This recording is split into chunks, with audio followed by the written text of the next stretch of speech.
বাংলুরা বলে কিনা ভারতীয়দের থেকে তারা নাকি অনেক সুখে আছে, অনেক শান্তিতে আছে। তো ভাই, আমার প্রশ্ন এটাই যে তাহলে এই যে ভারতে আসছে, তা আবার অবৈধভাবে, কাংলুরা ভারতে এসে কি কাজ করছে?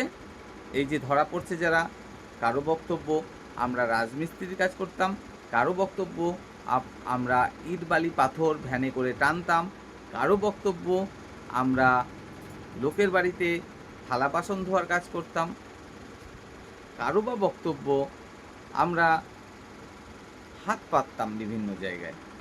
তো এই তো হচ্ছে করতেন তারা। তো বাংলাদেশ যদি এতই ভালো হয়, এতই ভালো হয়, তাহলে ভাই অবৈধভাবে ভারতে আসার কী দরকার আছে? আবার এদের মধ্যে কেউই কিন্তু বাংলাদেশে ফিরে যেতে রাজি নন।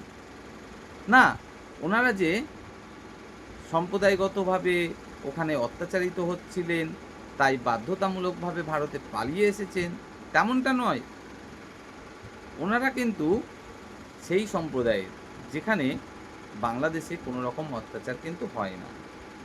তারপরেও ওনারা অবৈধভাবে ভারতে আসতেন, এসে এখানে ভোটার কার্ড বানাচ্ছেন, আধার কার্ড বানাচ্ছেন, এখানে কি কাজ করছেন? ও সরি, কেউ তো আবার ময়লা ফেলার কাজও করছেন। আর ময়লা ফেলা মানে বোঝেন নিশ্চয়ই কাকে বলা হয়, সেটার কাজও ওনারা করছেন। তো এই যে বাংলাদেশিরা মুখে বড় বড় ডায়লগ, আর কাজের ক্ষেত্রে দেখা যায় পুরোটাই অন্যরকম।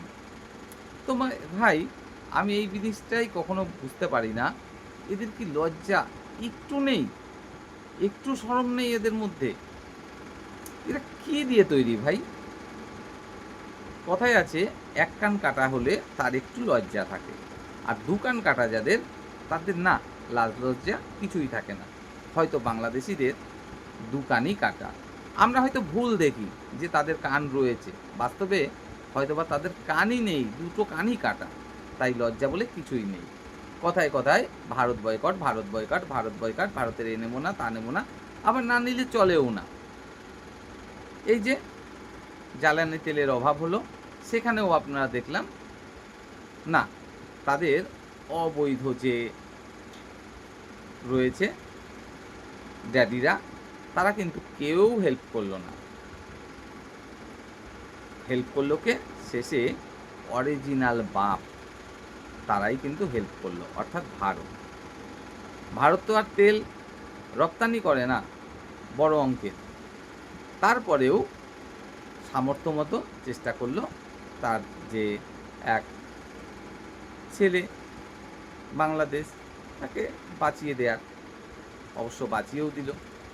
তো যাই হোক, বাংলাদেশিদেরকে এটাই বলবো যে ভাই, একটু তো লাজ লজ্জা কর, একটু তো শরম রাখ ভাই।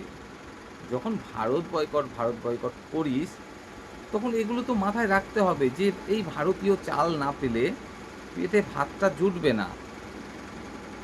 ভারতের এমবেসি ব্যবহার করে বিদেশে যেতে না পারলে দেশে ডলার আসবে না। ভারতে চিকিৎসা না হতে পারলে বিনা চিকিৎসায় মরতে হবে। ভারতে তেল না পেলে, গ্যাস না পেলে জ্বালানির অভাব হবে, সেখানে চলতে পারবে না, দেশটা অচল হয়ে পড়বে। এখনও আদানির টাকা পুরো শোধ করতে পারিসনি, বিদ্যুৎ কেনার টাকা, আবার বড় বড় কথা। তো ডায়লগগুলো মারার সময় একটু ভেবেচিন্তে মার।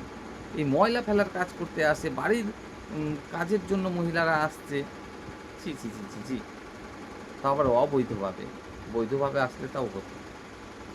তো যাই হোক, আপনারা চ্যানেলটি সাবস্ক্রাইব করছেন না, জানি না কেন।